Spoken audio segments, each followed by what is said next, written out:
What if digital safety lessons actually clicked with kids? There's a new program doing just that.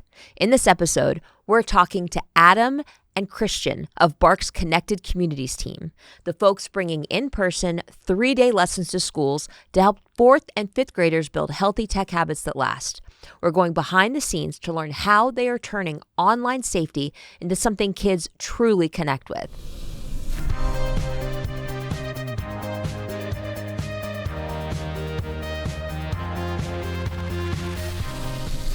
So I know the answer to this question, but I'm going to ask it because I want to hear what you say about it, because y'all are the one running the show. And by the show, I mean the Connected Communities program. Right. So, Adam, I'm going to start with you. Uh-oh. Adam, welcome to the show. Thank you. It's good to be here. Yeah. Fellow teammate at BARC. Whoop, whoop. Fist bump. And I'll fist bump you like virtually over the air. Yeah. The fireworks. Great.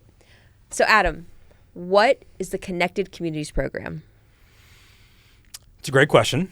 The Connected Communities program is really exactly what it sounds like.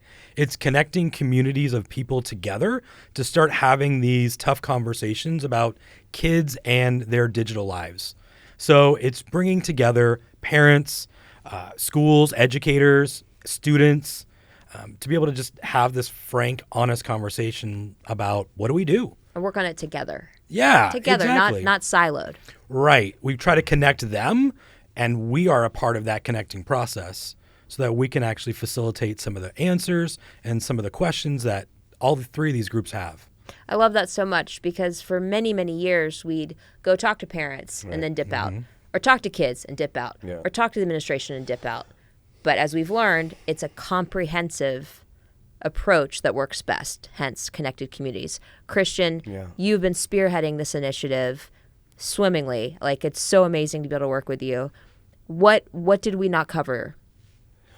Well, yeah, I think you've been doing this for a while, right? Or we've been doing it as a company for a long time. And like you said, like we go and do one thing and dip out, and we do another thing and dip out. And so when I started to talk to some of the schools that we're engaging with, it became really clear that the schools have a surface area that they can influence and cover, and then they have some stuff that they can't. Like they can't really control what happens to the kids after they leave the school.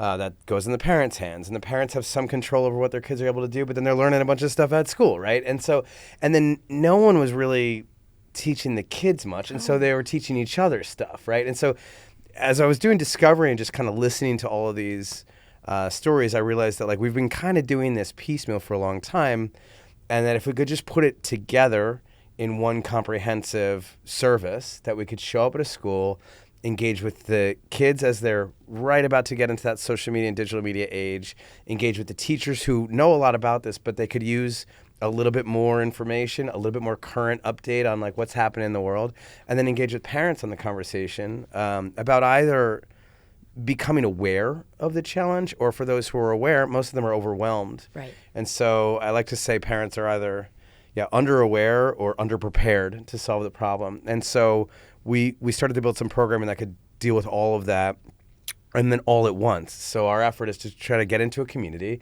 and connect all three of those stakeholders, educators, parents, and kids, into the same conversation at the same time. It is early, but strong. Yeah. And so before we get into some success stories, let's talk about what the students specifically encounter who go through this program. What can they be expected to learn? And I will just say, because I've seen the presentation, it's so solid. Like, I want to go back to 4th and 5th grade and be a student in it, because I would be like raising my hand. Like, it's it's cool. You know, it's like not boring. Yeah. Anyway, so what will the 4th and 5th graders, these precious kids, experience who go through this program? What will they learn? That feels like an Adam question. It totally that's fine. was. I'll take it. The content that we are addressing are going to be things like what's an online friend versus an in real life friend.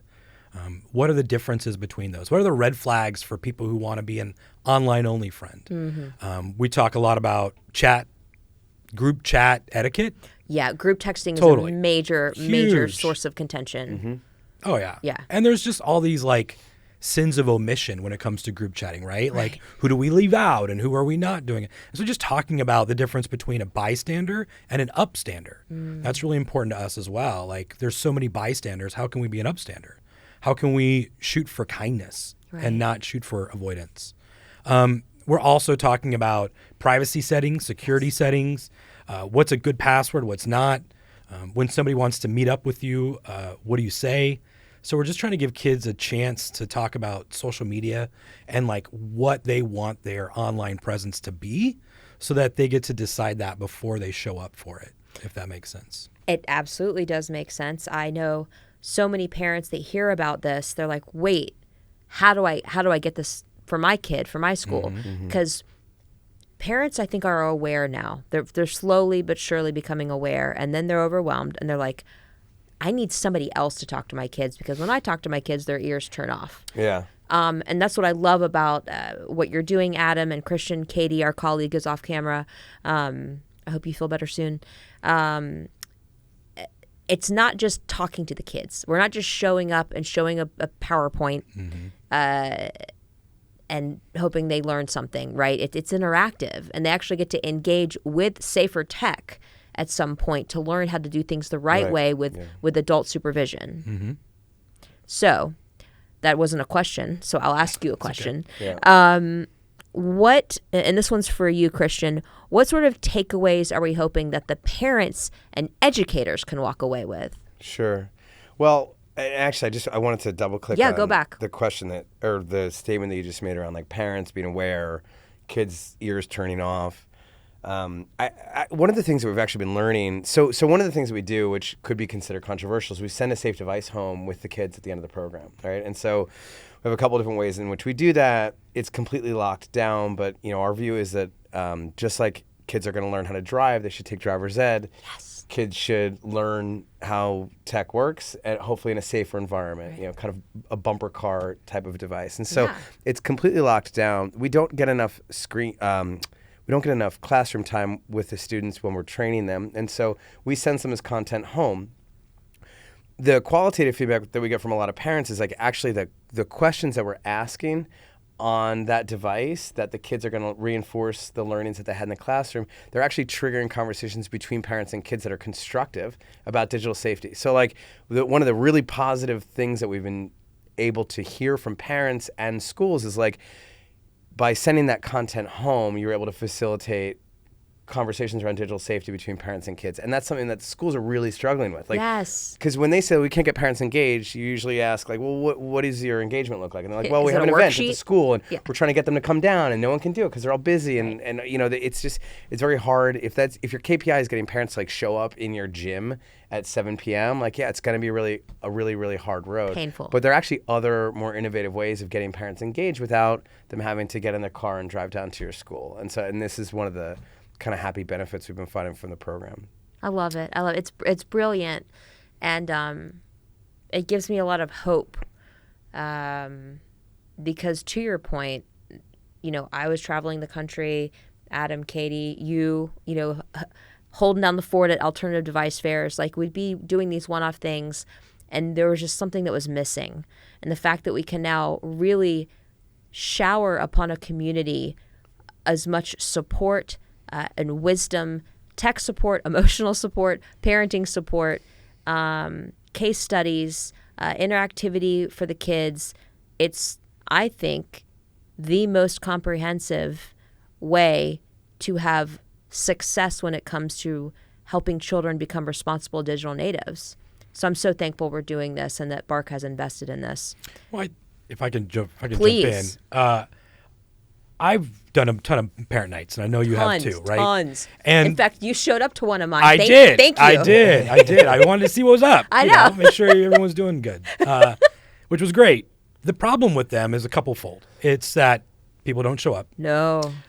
Or the problem is we teach the parents, and they go home and take away the tech. Or they go home and they're scared. Or they go home and they don't know what to do. Yeah. Or how to talk to their kid. Right. Mm-hmm. And what I am and maybe it's the educator in me. I mean, I taught for a long time, still teach at the college level. For me, the educator in me loves the fact that we are now empowering kids themselves to protect themselves. And for me, that's the switch that like was such a good aha moment.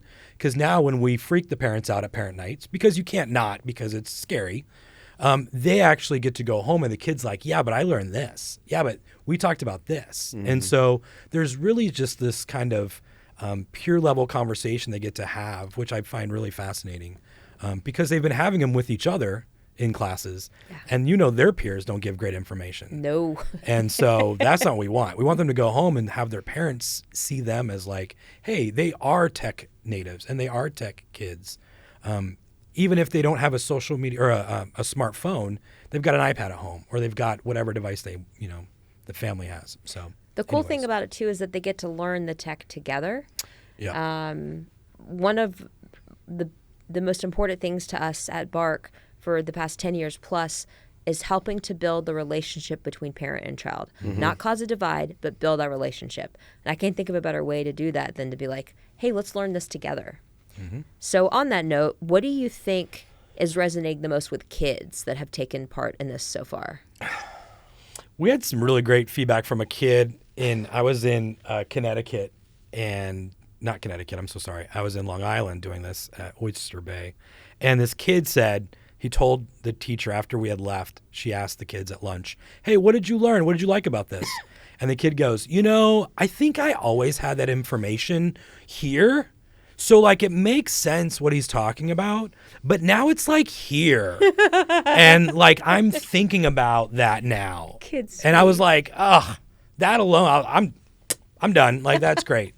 The idea that now we're bringing stuff that kids know about kindness and digital safety, but we're bringing it to the forefront of their brains and they're actually being able to talk about it and think about it is like, for me, huge. And that's the feedback that I'm getting from kids. Yeah. I think that kids love telling their own stories about being exposed to some of the Yes. topics that we're talking Yes. about. Like I remember a kid, we're doing this training, this kid raises her hand and she's like, oh yeah, like I had this really strange person reach out to me on Roblox and ask about where I lived, and we were all like, but they start telling these stories, and you're like, yeah, like, and the parents don't know it's open chat, like they don't know, and so a lot of these kids are kind of aware that not everybody on the internet is who they say they are, right? Like some of them are aware, and then some of the other kids in the room are like learning it from their peers at the same time. So for me, like one of the big benefits was like watching some of this peer-driven conversation where the kids are like, I'm gonna tell the room what I know, and these kids learning from each other. It's been really,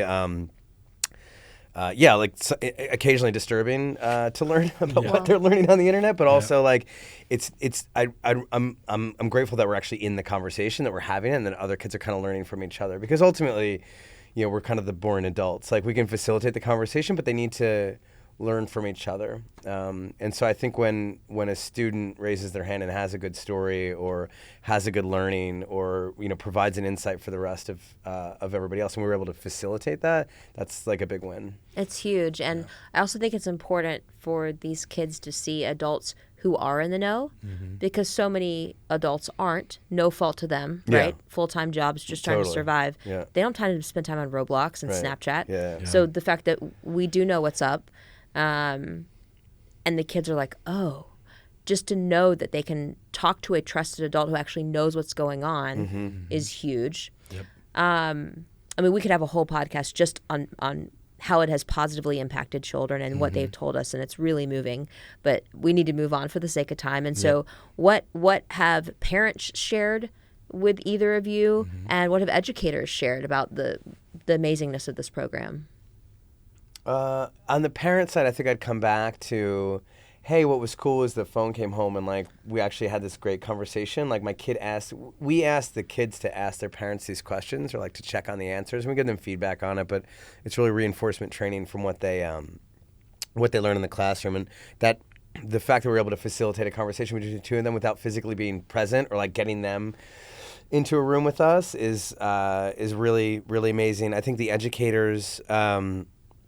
Most of them are aware of a lot of the issues, and they have some level of training or awareness on like what to do or what to teach kids, but they generally need a tune-up, what we call tune-up. So it's like we monitor 100 million events every week. Like we know the latest and the greatest on like apps that kids are using, their general behavior, and I think that the big insight we're able to provide to educators is like what has changed in the last 6 months. So like Right. AI is a big one, right? Yes. So like Chatbots. deepfake videos. How are people talking to chatbots? Like what do those interactions look like? What can we teach kids? A lot of educators are asking us and parents to add in modules around safe and healthy use of AI, Yes. right? Of talking to chatbots and stuff like that. So we're able to be current and provide kind of the most current information that they can get. And so I think that's the benefit for them. I think a lot of the parents and educators are talking about they're finally open to having these conversations about role modeling. Yeah. And for me, I think that's been really powerful to watch the teachers and the parents have these aha moments of like, hey, your kid's getting this training and they're going to go home. So like now you get a chance to do it over again. Now you get to choose to not be on your device. Now you get to have a media balance and digital balance because we just talked to your kid about it. Right. And so your kid's going to look you in the eye and go, did you know this, and this? Yeah. Because we've have kids who dime their parents out in every one of these sessions because we talk about pop-ups and security and they're like, my mom got scammed online once. And you're like, oh, yes, we all can get scammed. It's okay. Right. And right. so having that, and then talking to educators too about, hey, you get to role model like tech-free time for you and what was that like? And Yeah. check in on the kids. So And these- that's been so helpful. Well, we cover healthy digital habits, and so kids diming on their parents and like, my mom's on her phone all the time. All you the know? time. Like, and it's like, Exactly. oh, Even when she drives, and you're like, so we're able to kind of encourage parents to model the behavior that they want right. their I kids love to use. So. And what is also happening is that these children who are going through this program can be great models for their younger siblings.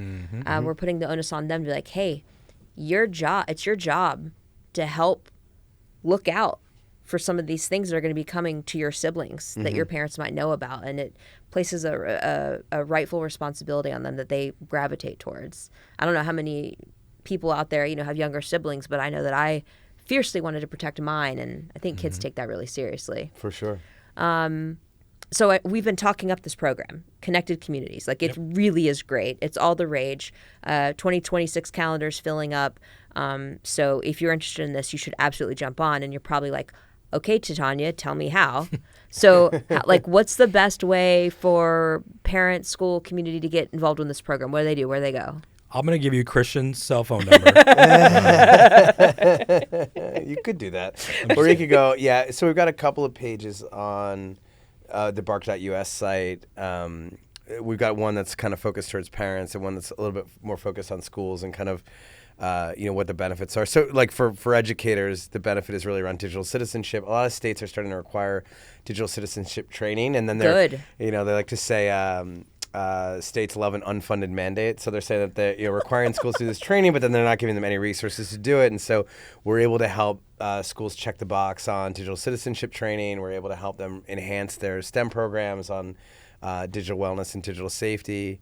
And so that's kind of the component on the website for them. And then for parents, obviously, it's about like, if you're on our site or you're engaging with any of our content, you're probably already interested in this topic. And so we encourage parents to encourage their schools to give us a call. Yes. And so the best way that parents can get involved is to let their schools know that this program exists and encourage them to talk to us. And then the schools can talk to us and decide if it makes sense for them, the resources in their calendar. I love that. So we will have the links for you wherever you're watching this episode below. If you're a parent, click here. If you're an educator, click here.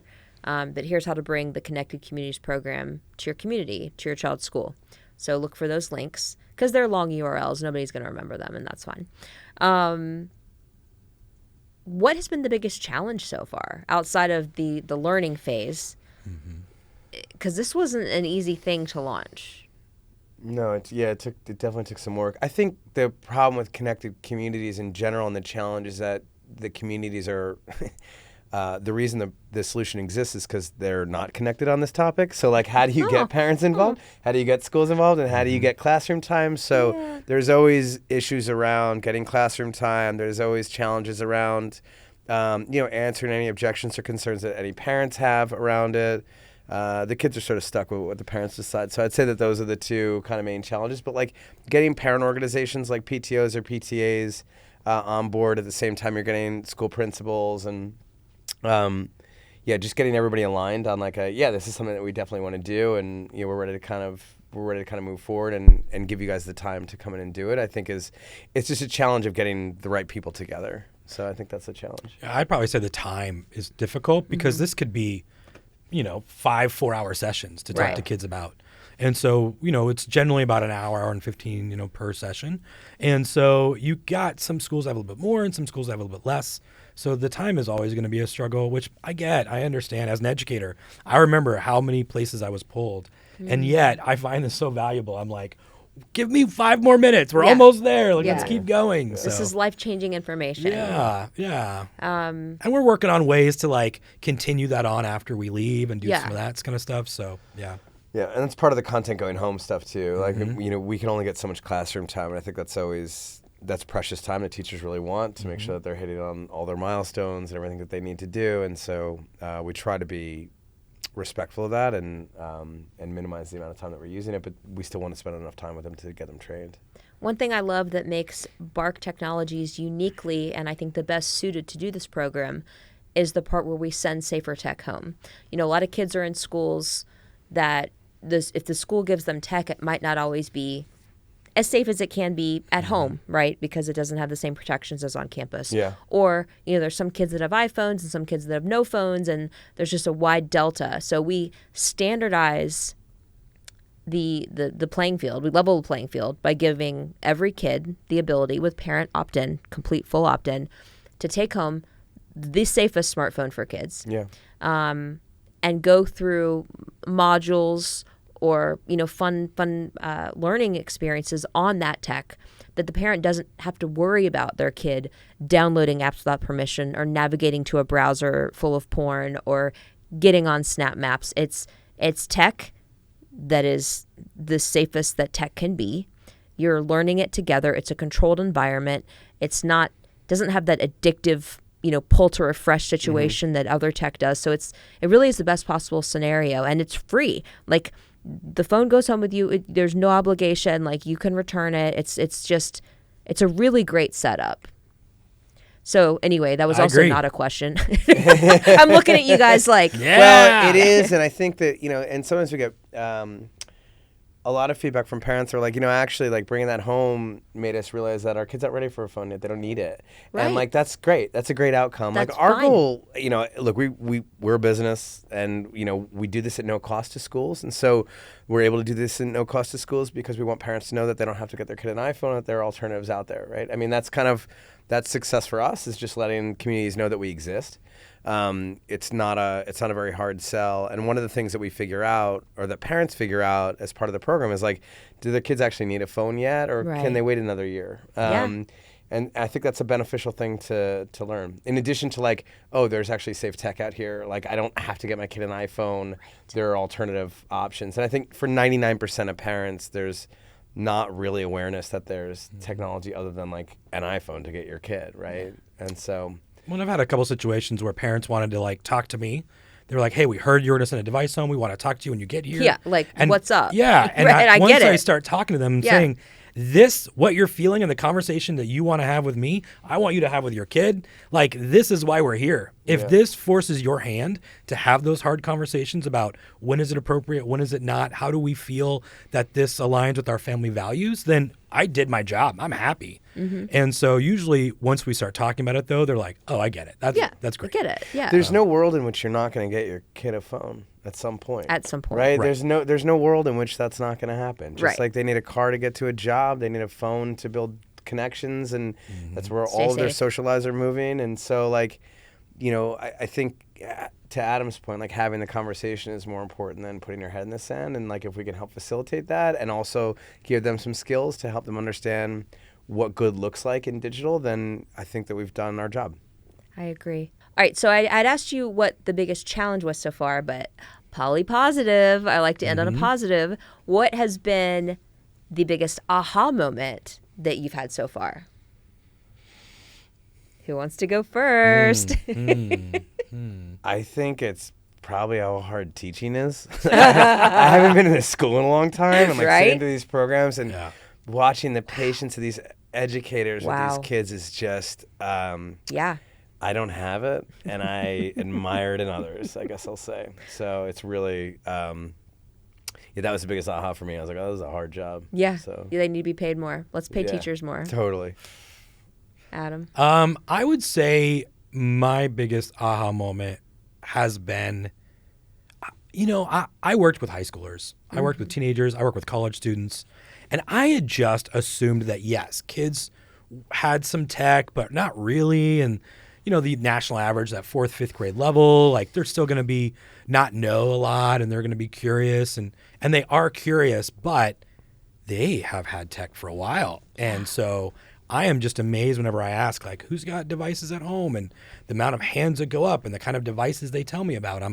I am amazed at how inundated these kids are at such. I knew the statistics, but watching these kids' eyes and tell you what they've been on and what they do online is wild to me. And so that for me is like oh man, I'm so thankful we're here. This is It's important. It's a real thing. Yeah. Yeah. My biggest aha moment, I spoke in one day at Greater Atlanta Christian School to their elementary school, their middle school, and their high school. And I tweaked the presentation slightly based on, level of appropriateness for their age groups. But my aha moment was when you show up and you're humble, but you're direct, and you let them know that you absolutely know what is happening, that it is not easy. You do not envy them, but there is hope. They will respect you, pay attention to you, and listen to you. And because before moments like that, I was like, they don't want to hear from me. I'm in my 40s. I'm a mom. I'm not cool. Like they don't want to hear me talk about teen slang, Yeah. But when I show them like stories that have happened to real kids just like them, and they start to nod their heads like, she's absolutely right. And when I am vulnerable about things that I've been through that were hard without social media, it changes the game. And that to have kids come up to you after and be like, yeah, I went through that, or my friend's going through that, or I've seen this, I don't know what to do. You're just like, I'm so sorry, and wow, and I'm grateful to be here. So this question will be for both of you. If you'd like, you can always say no thanks. But if you could fast forward 5 years, what sort of long-term impact would you like to see connected communities having on kids, families, schools, all of it? I mean, I'm a positive Paul, if you will. And so I envision us rolling back in his communities year after year and just communities going, it's Bark Week. Like we're here for, like they're here like again. Red Ribbon Week for drugs. Yeah, it's Bark Week for keeping kids safer online. Yes. And they're just like, all right, here we go. And it is just, we're inundated with like, oh, my little brother went through that program. My older brother went through that program. And like just having these generations and families go, we've been working with this program for a while. We trust you, you trust us. And we just build those relationships. Because I think the biggest issue with a lot of parents and maybe even educators is the shame that comes behind this idea that I messed up. Right. I gave my kid a device, or I let them be on it for too long, but I don't want to admit that. I don't want to tell people that. Yeah. And now we can go in and say, we're all there. Yeah. We all have it. There's no shame. Let's just get everything out in the open so that we can do better moving forward. And so I just see us like facilitating that in communities. So much so that like we know the guy that works at the gas station down the road, and oh, Adam's back. It's year after year. What's up? Come on in. I just see that being happening all over the country with us. So that's what I see in 5 years. I love it. Christian, what about you? You're a visionary. I think impact will be kind of micro decisions that everybody that we get in front of will hopefully engage in. So just I hope that we can get in front of enough kids who are influenced enough that we reduce the amount of people that get bullied online, and we see more kids put their phone down and take some non-screen time, and we prevent more people from getting catfished, or just more people kind of understanding to look at media with a skeptical eye. Like all the things that we're actually teaching, like I hope the kids that we get in front of just take a couple of those things and remember them, and in 5 years like we have fewer of those events and we have more kids that kind of understand what good looks like on digital. I love that. Connected communities. Bring this to a community near you. check out the links wherever you're watching this. Reach out. We have like templates that you can easily copy and paste to send to your school administration. Like we really try to make it as easy as possible for you. But I'm out there. I'm online. I see what's happening. I've been in schools. I've talked to kids. I've talked to parents. This is the most comprehensive, helpful program that I know of. I wish my son could have gone through it. I wish I could have gone through it, but I can't. But you can. So don't delay. Take advantage of the Connected Communities program that we're running at Bark. Adam, Christian, it is so awesome to be able to work with you both day in and day out. Thank you. Thank you, Katie, who couldn't be here today. Thank you to the entire team. And let's go keep kids safer online. Yeah. Thanks for telling me. Yeah. I mean, who doesn't want this guy to show up at their school, right? Right? Me. I mean, who could say no to this guy? That's right. This face right here. That's right.